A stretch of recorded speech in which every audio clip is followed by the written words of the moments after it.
कंचन के बेटे ऋषि की शादी कहीं नहीं हो रही थी। एक तो ऋषि मोटा, ऊपर से कमाई भी कोई खास नहीं।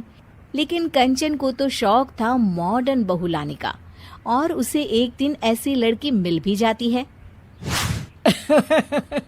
हमें तो आपका ऋषि बहुत पसंद है, लेकिन मैं आपको साफ साफ बता देती हूँ, मेरी बेटी के शौक थोड़े से अलग है बहन जी। अरे बहन, हमें सब पसंद है। आपकी प्रियंका जैसी लड़की की तलाश मुझे कब से थी। जींस पहनकर अंग्रेजी में गिटर पिटर बोला करे।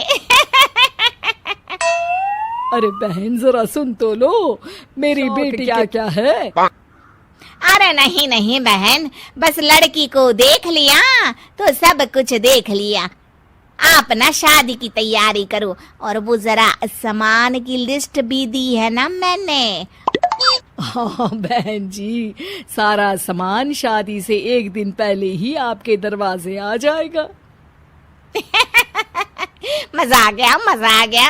अब तो बस आप शादी की तैयारी करो। प्रियंका के माता पिता के जाने के बाद कंचन का पति उससे कहता है, अरे भाग्यवान, तुम तो कुछ ज्यादा ही जल्दी दिखा रही थी शादी की। अरे बोलने तो देती, लड़की की माँ क्या बोलना चाह रही थी। अरे आप चुप रहिए जी, कुछ पता भी है आपको, बस मुफ्त में बोले जा रहे हैं। मेरी दोस्त शशि की बहू देखी, लंबी पतली और पढ़ी लिखी, हजारों में कमाई और संस्कारी भी। अरे पर जब वो मेरी बहू देखेगी तो जल भुन जाएगी। लेकिन तुम तो शादी ऋषि के लिए कर रही हो ना, या शशि के लिए? तुम्हारा लड़का कुछ कमाता भी नहीं है और शरीर भी भगवान की दुआ ही जा रहा है। फिर बोले आप हैं? फिर बोले आप? मैंने कहा ना, प्रियंका जैसी जींस पहनकर अंग्रेजी झाड़ने वाली बहू किस्मत वालों को ही मिलती है। चुप रहिए आप। पति के लाख कहने पर भी कंचन ऋषि की शादी प्रियंका से करवा देती है। लेकिन प्रियंका जैसे ही घर में आती है, जोर जोर से चिल्लाकर नाचने लगती है। आज मेरे यार की शादी है, आज मेरे यार की शादी है। अरे नाचो मां नाचो। आज मेरे यार की शादी है। कंचन, उसका पति और ऋषि ये देखकर हैरान रह जाते हैं। लग रहा है बहू को शादी की बड़ी खुशी है। हाँ हाँ, बहू क्यों नहीं, हम भी नाचेंगे। अरे नाचो नाचो जी, मुंह क्या देख रहे हो, चलो चलो नाचो, बहू कह रही है। कंचन ये कहकर प्रियंका के साथ नाचने लगती है। ऋषि और उसके पिता वहां से चले जाते हैं।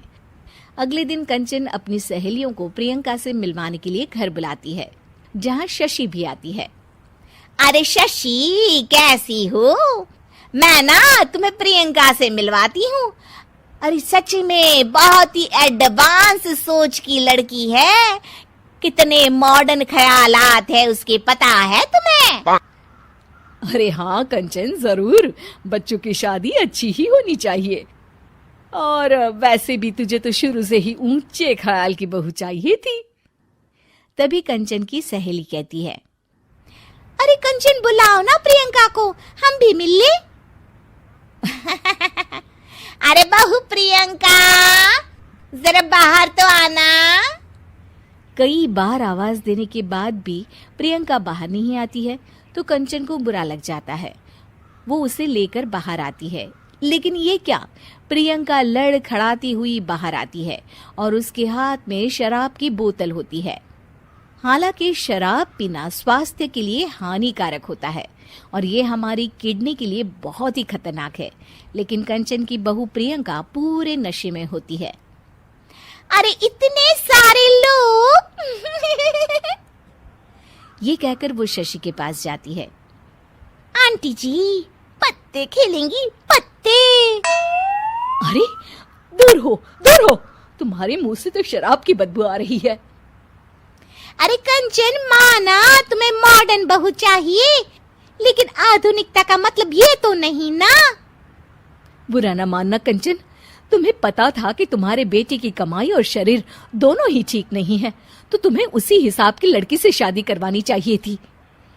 ऐसा कहकर सभी औरतें वहां से चली जाती है। तभी प्रियंका की माँ कंचन के घर आती है। अरे बहन जी, बड़ी चालाक निकली आप तो। बिना बताए अपनी पियक्कड़ बेटी मेरे लायक बेटे के गले में बांध दी। आय हाय, बड़ी आई बिना बताए। उस दिन जब मैं ये बात बता रही थी तो तुम तो सुनने को भी तैयार नहीं थी। अब भुगतो तुम।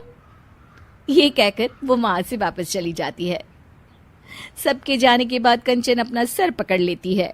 हाय रे, आधुनिकता की अंधी दौड़ में मैं अपनी संस्कृति ही भूल बैठी थी। अब तो राम ही बचाए मुझे।